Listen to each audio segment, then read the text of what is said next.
Star Citizen 4.1 just went live. In this video, we're going to cover everything you need to know. Let's get straight into this video. Patch literally just got released midday Thursday. Kind of was expecting it today, but didn't know it was going to be this quick. Yeah, so this was a no downtime release from what they say. Let's just get straight into the features that they have. All right, so we finally got our hands on the very first iteration of Valacar. We're getting the juvenile Valacars, and it's a good test before they actually release the large ones, and they're looking really interesting. All right, so you can expect that these ones can be found on desert planets. I found some on Daymar and also found some on you'll find them on Aberdeen as well. Also, Monarchs has been confirmed that they're also there in Pyro, so you can expect them there. It seems like they're going to be spawning a lot at the Hadar locations, the new Sandbox locations, which we'll cover shortly, and it looks really interesting. So I look forward to interacting more with the Valacar. All right, so dynamic conversation and NPC population updates. So the NPCs are going to be a lot more chatty, as well as I know they did mention that they've updated the NPCs in terms of the faces. We're going to see a lot more variations with the faces for the NPCs. All right, it says additional AI updates, gave shopkeepers and civilians at derelict outpost a pistol to defend themselves, because a lot of players sometimes go there and start shooting up the place. So at least they have a way to defend themselves. And it says they've added multiple new 9tails FPS AI loadouts with. So the new Hadar locations have 9tails defending these sites, and these 9tail, this gang has some updated loadouts. Really cool. A lot of them run backpacks now, so you'll find a lot of really good loot off of them as you fight them with this new Hadar facilities, moon, volumetric cloud updates. It says the new Hadar alignment facilities and orbital platforms. It says 2 new Hadar facilities have been added to support the new align and mine persistent sandbox activity. These locations, it doesn't even say here, but these locations it's on Daymar, Aberdeen. Those are the 2 planets that we know of. I believe there's 3 or 4 locations actually. It might be 2 locations on each of one of those moons, but I could be wrong. But I know one of those moons have at least 2 different sites you can visit at the same time. So it wouldn't have too much players in the same site. So you can always go to different sites. All right, so additional locations updates says further moons and around the PU have been updated with the latest cloud tech. So Aberdeen, I did notice, has phenomenal cloud tech that moves. So you can land where it's not cloudy, and then within the next couple minutes it's cloudy. It's really cool to see once you go down to Aberdeen. I really like what they did with that one. All right, so now under gameplay. All right, so tons of features, as you can see. New persistent sandbox activity, align in mind. So this is what you've been seeing over the past couple weeks with the PTU updates. Align in mind, it's an opportunity for you to go out and fight for good loot, as well as the ores that would be required to get the new Wikelon, which we're going to cover shortly.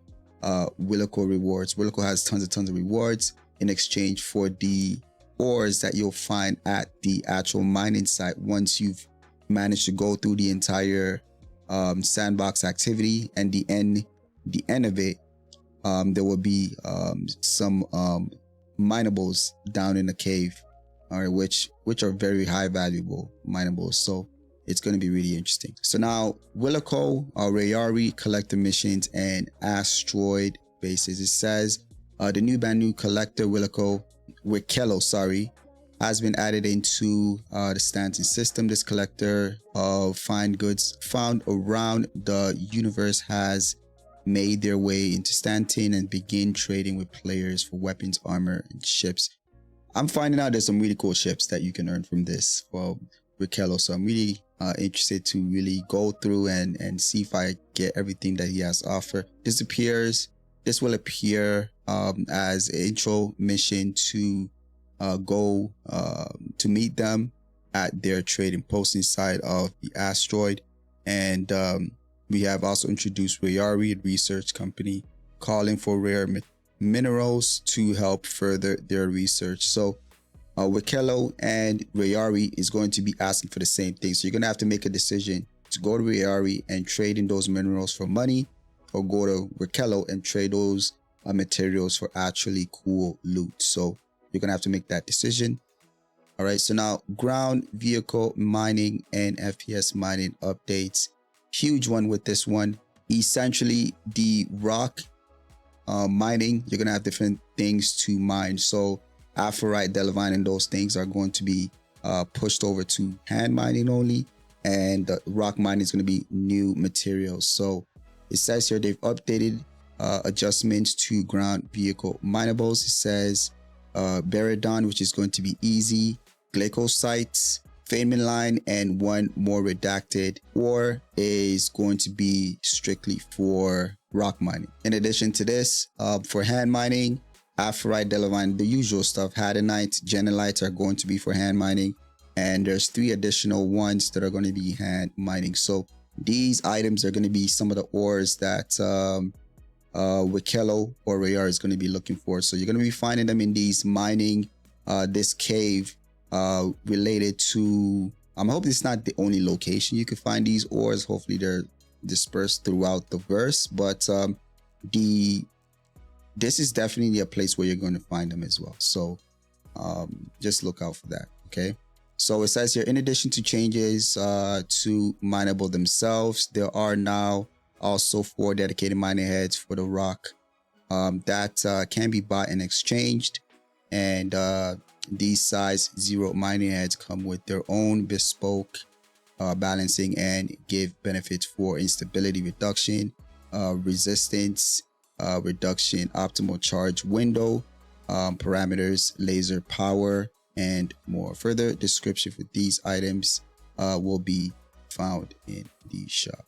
All right, so really interesting with mining. I look forward to that. I look forward to getting into this in this patch. So item recovery tier 0 has been introduced. The short and tall of it is, when you die in game, the items that's attached to your body will remain. You'll respawn with those items on you. And especially the ones that you actually pledge for, you'll definitely be keeping those. And players will only be able to loot what's inside of your bag, but anything attached to your body, like your weapons and things like that, will be reserved so that you can respawn with it. So now, just to get into it, it says, with the initial rollout of item recovery in 4.1, internally referred to tier 0, you will respawn with the exact gear you had equipped at the time of death.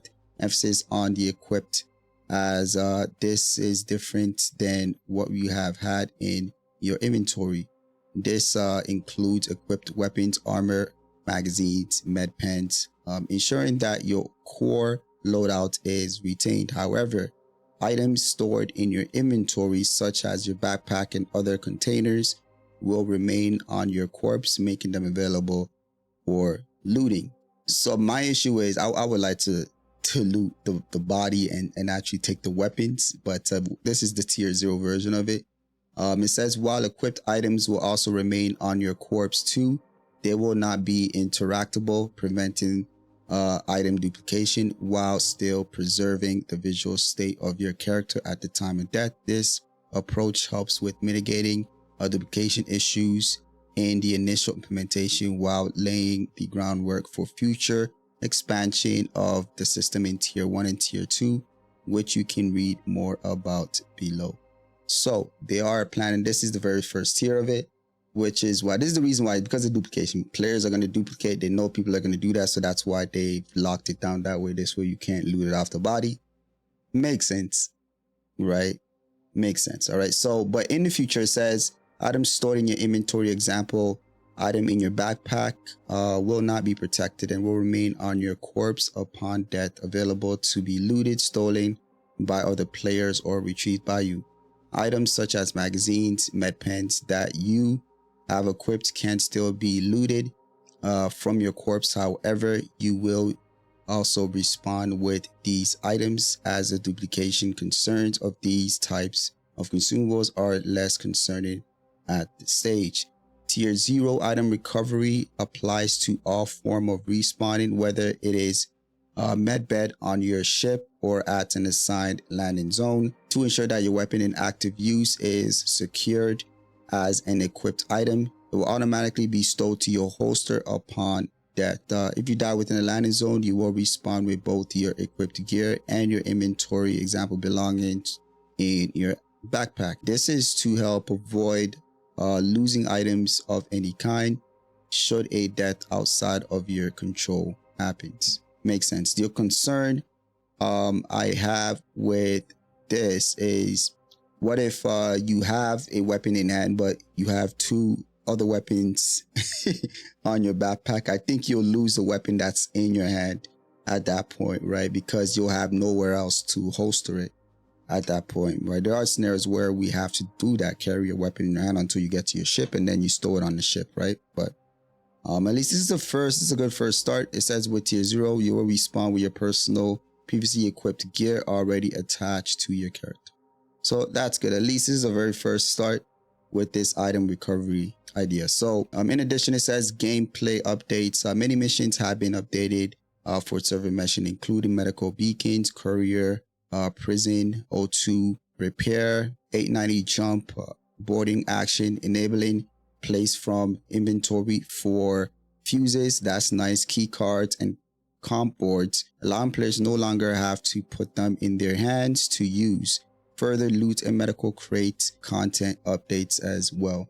Really nice quality of life updates. I like that. Ships collision updates, ship balancing and audio updates, collision physics updates. So not too long ago, there was an issue where players with smaller ships will be able to ram the bigger ships like the Polaris and essentially kill the Polaris just by ramming it with an Aurora, something as small as an Aurora.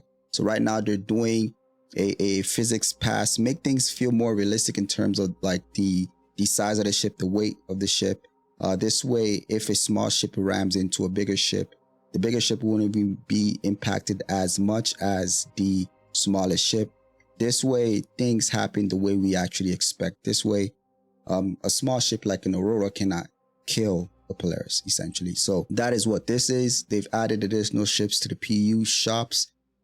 This one, it says several new spaceships and ground vehicles have been added to the PU shops to purchase with AUAC: the Argo CSV SM, the Intrepid, the Anvil Terrapin Medical, the Mirai Pulse, and the RSI Lynx.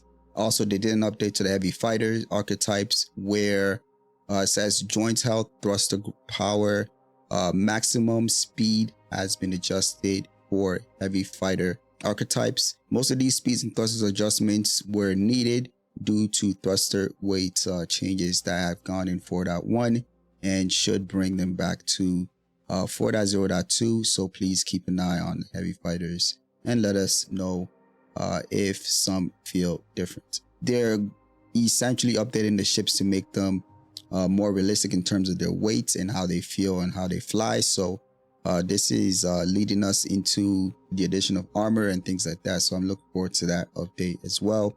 Additional ships and vehicle updates. It says here several ships to behave as if the turrets are slaved by default. Really big one. The Reclaimer is getting its front side turrets 2 times, 2 of them. The Carrack is getting the top remote turrets. The Valkyrie is getting the wing guns. The Raft is getting the remote turret, and the Starlifter is getting the chin turret. So this is huge. The first time Carrack owners can actually shoot their weapons, right? The pilots, right? So that's really nice. Some additional updates here. It says we've increased the audio standard on a handful of ships with the new thrusters and ambient sounds. This includes the Corsair Cutlass Arrow and the Lightning. It says landing gear rebalance for many ships to help balance their weight distribution. Reduced first and third person camera shake in ships. The Argo Atlas can now be destroyed. They've updated the health and damage for that. They've increased the energy cannon max ammo load from 15 to 25. Further Hornet and Starlancer max flight mass changes. Remove the 300i cargo railing to allow for better cargo gameplay, really increase the fuel storage and for the Pisces, Cutter, and SRV to be more in line with smaller ships. Sorry, I said increase, but it's actually reduced. They greatly reduced it. So they're not going to be able to jump as far. It says here they've increased the SRV's fuel storage to 28.5 SU. They've added size 0 mining lasers to shops. They've added Vulture tractor beam to shops and the Rock DS mining pods to shops as well. Up next is weapon items, vaults, grenade launcher updates, and weapon balances. Finally, we've gotten the very first vault weapon added, which is the Vault Parallax. This is the AR. I'm sure you've already seen it with tons of videos on that. They've also done an update on the grenade launchers to make them more, require more skill instead of just shooting and then just killing everything in sight. So that's essentially what these changes are. The Ripper SMG, they made some updates with that. Recoil pass, DPS increase from 135 to 165, so it's a lot more powerful. They fixed an issue being unable to fire when under certain ammo capacity, and they've slightly increased the ammo consumption rate. The Custodian, they made an update with that where damage increased from 11.1 to 12. PAAR, they also updated that where they've increased the minimum spread from 1 to 4.5. It says this removes the free shot you got in the hip fire, which was a strong component of the weapon.